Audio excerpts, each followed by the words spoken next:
Pierre, qu'est-ce que tu nous prépares là? Bien, regarde, j'ai mis de la crème fraîche liquide type fleurette dans mon cul de poule, puisque ça c'est un cul de poule. Et là, je suis en train de la battre et il est en train de se transformer en beurre. Comme j'ai oublié de te dire ce matin d'acheter du beurre, eh bien je fais mon beurre. Voilà. Et ça va être forcément meilleur. Et on voit très bien comment ça se transforme, c'est plus de la crème, là, c'est du beurre malaxé, vous voyez, et qui va perdre son eau d'un instant à l'autre. Et là, il va falloir que je le presse dans un chiffon, et je vais me faire une petite motte de beurre. Et il devient jaune, on le voit très bien là.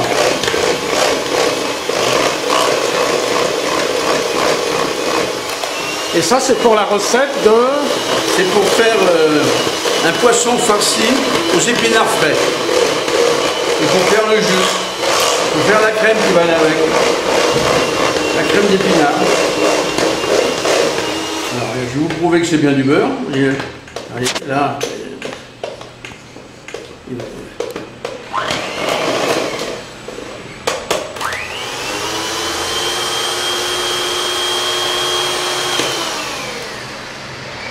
C'est vrai que j'aurais pu aller chercher une motte de beurre, hein. C'était peut-être plus simple, non? D'abord, ça coûte moins cher que le beurre de faire ça, donc c'est une économie. Et deuxièmement, c'est bien meilleur. Ah, voilà, c'est ça la raison. La raison, c'est que c'est pour que ça devienne bien meilleur. Voilà. Là, je comprends mieux. Voilà, regardez. C'est un beurre très léger. Vous voyez. Déjà, je peux le tourner encore, il va tenir. Et là, il va perdre son eau progressivement. Il va falloir ce qu'on appelle le petit lait. Voilà. Et moi, je vais pouvoir ensuite le mettre au frais pour qu'il durcisse. En somme, c'est le secret de la recette, ça, non? C'est pas le secret, mais c'en est un des secrets de la recette. Comme de faire une tombée d'épinards, c'est-à-dire qu'à côté, vous voyez comme il se tient bien. Vous voyez, regardez, là. Ah, c'est beau. Il est très beau, il est blanc et tout. Nous allons utiliser un nouveau matériel qui est une plancha. Oui. C'est la plancha de chez Tonio. Tonio, voilà. C'est la vraie plancha. La vraie plancha, donc d'Aquitaine en plus. Vous ne voyez jamais faire ce que je viens de faire, parce que heureusement que j'avais enlevé les batteurs, parce qu'autrement je m'en prenais plein les doigts. Voilà. Ça, on va poser là. Donc la plancha a été mise en route. C'est vraiment un appareil superbe.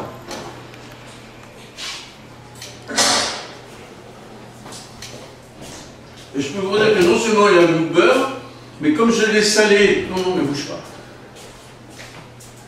Je peux vous dire qu'il a vraiment un goût de beurre, mais en plus, comme je l'ai salé au sel de Guérande, au gros sel de Guérande, il a vraiment un goût extraordinaire. Alors la tombée, c'est ça. On va la préparer.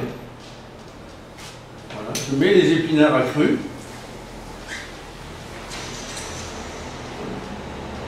Je vais y mettre un petit peu de sel. Voilà. Et là, pareil.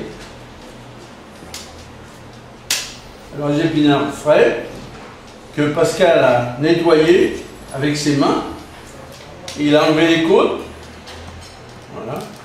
Donc, c'est un bel ouvrage comme on fait dans n'importe quel restaurant, comme on fait chez soi quand on sait travailler. Alors évidemment, j'inaugure ma plancha. Vous voyez, je n'avais jamais utilisé avant. Une plancha bordelaise qui est fabriquée à Dax. Par Tonio, c'est Tonio, hein, c'est bien ça. Et qui s'appelle Tonio Plancha. Tonio Plancha, voilà. Et là, j'ai votre terre. Et elle cuit, vous pouvez voir, tout doucement. Tout doucement. Ça veut dire que les épinards vont fondre. Voilà. Ils vont rendre le rot, une partie. Non, c'est trop long ça. Je vais t'en chercher un plus court. C'est trop long? Non, c'est trop long. Et ça va, ça va. Et vous voyez, Et si vous pouvez voir, il y a un petit peu de fumée, c'est normal, c'est de la vapeur. Mais regardez ma plaque, elle n'est même pas sale, rien du tout. Ça, pas besoin de mettre de l'huile et tout ça. Ça cuit sans problème. Regardez là, l'eau qu'elle a rendue déjà. Regardez. Vous voyez l'eau au fond là? Ah oui, en effet. Ouais. Voilà. Tu peux m'attraper la petite passoire et un récipient, s'il te plaît. Voilà. Et je vais vous faire ma petite mixture, c'est-à-dire la petite sauce qui va aller avec. Et là, je vais mettre ma petite cuillère de beurre. Voilà. Vous voyez. Et je le garde là, bien tranquillement.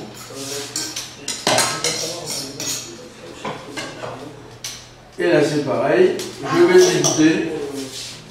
Et voilà, là ils vont finir de cuire dans leur beurre.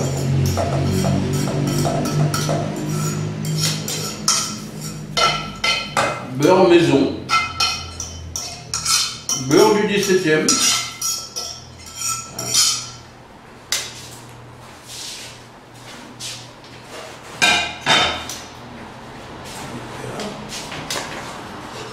Et là, ma petite crème est prête. Voilà. Vous voyez? Les épinards sont là. Les épinards sont cuits, comme on dit. Les carottes aussi, d'ailleurs. Alors, on sale très peu les épinards, parce que les épinards, c'est de la chlorophylle. Et comme elle rend son eau, elle rend son sodium. Parce qu'il y a beaucoup de sodium dans les épinards. Alors là, regardez, on va passer, on va faire une petite chose.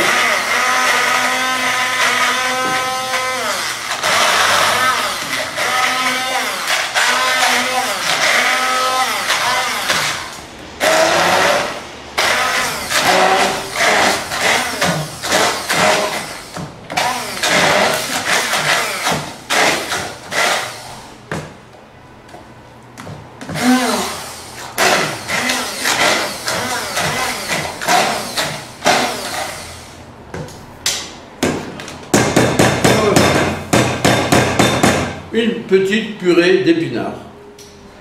Et cette petite purée d'épinards, bien, on va la mettre dans la passoire.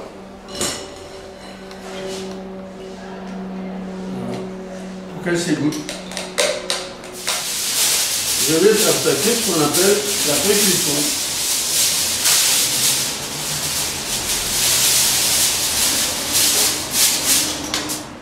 Voilà. Ici, j'ai un beau saumon que j'ai salé. Et ça, c'est des saumons de 5-6 kg. Et comme dans toute chair, plus elle est épaisse, meilleure elle sera. Voilà. Ça a été salé et quoi d'autre? Je l'ai salé, j'ai mis un petit peu de... comment ça s'appelle? J'ai oublié le nom, donc c'est pas loin. Du roi de l'anneau, salé, poivré. Et maintenant, je vais faire ce que je dois faire, c'est-à-dire que je vais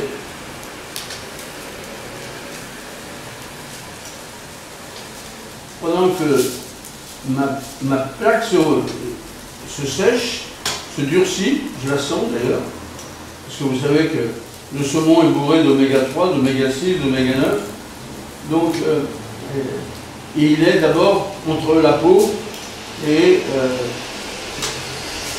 la chair. Il est là, et dès qu'il y a de la chaleur, il a peur, il essaie de se sauver. Et bien, au contact de la chaleur, il durcit, un peu comme le collagène qui fait dorer les viandes. Voilà.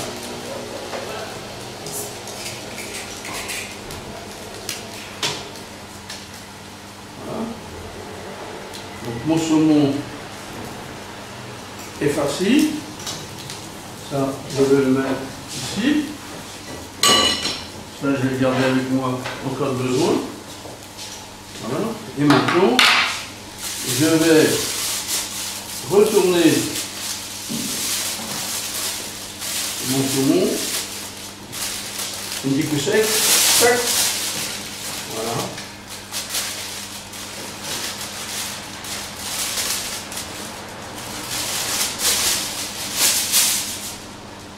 Voilà.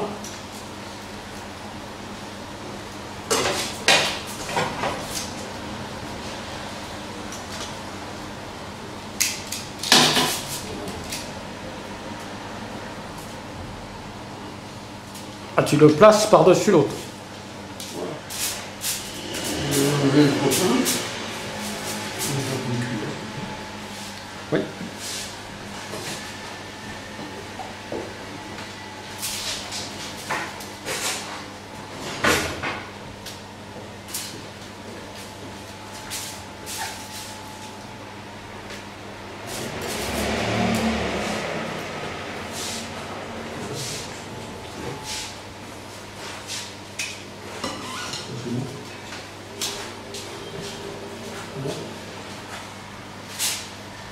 Et là.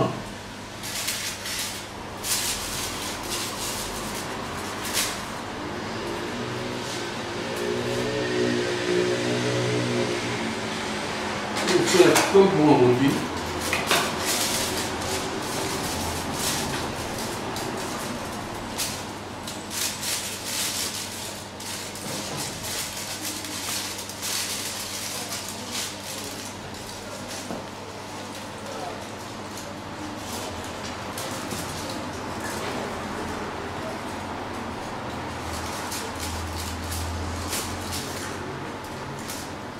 Je fais le premier nœud pour bien le prendre, bien le serrer.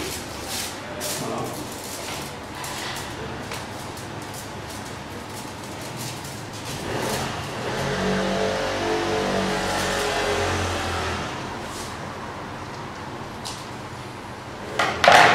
J'ai toujours une ficelle un peu plus longue pour une raison très simple. C'est que quand je le sors, je peux l'attraper avec la ficelle des deux côtés et c'est comme ça que je me brûle pas les doigts.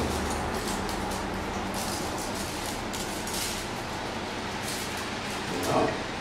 Et je fais un deuxième nœud. Voilà. Et j'ai ma ficelle qui est là.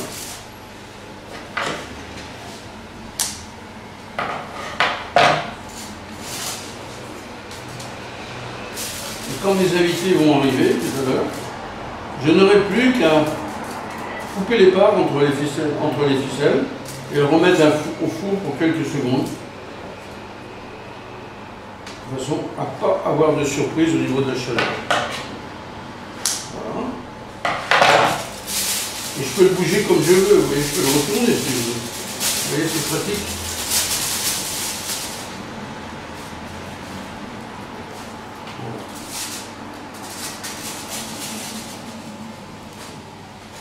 Et on repart toujours du même endroit. Vous voyez, là je remonte. Le quatrième morceau, on peut voir que ça n'a pas accroché puisque je passe le fil. Alors bien sûr, plus on s'approche du bout du morceau final, plus il faut faire attention parce que la ficelle peut couper le saumon. Voilà. Et quand nos invités vont arriver, eh bien, on n'aura plus qu'à le remettre au chaud pendant quelques minutes, le temps que la cuisson se termine. Voilà. Et là, regardez bien.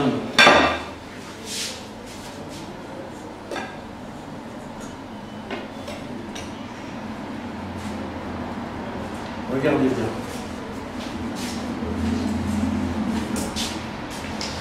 Si je vais être perfectionniste, voilà ce que je peux faire.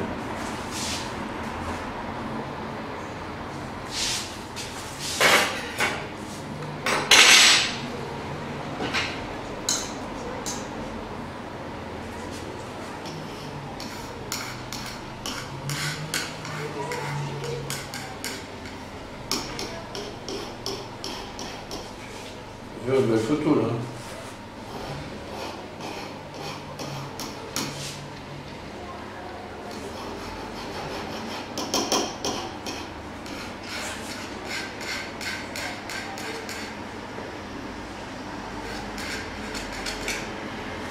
Là, je fais un M par exemple.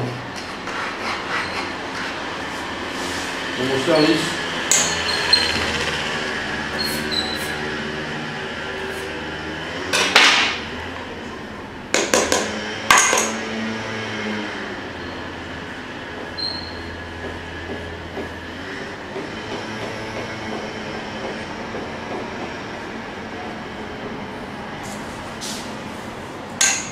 Un M comme marche-sous, bien sûr.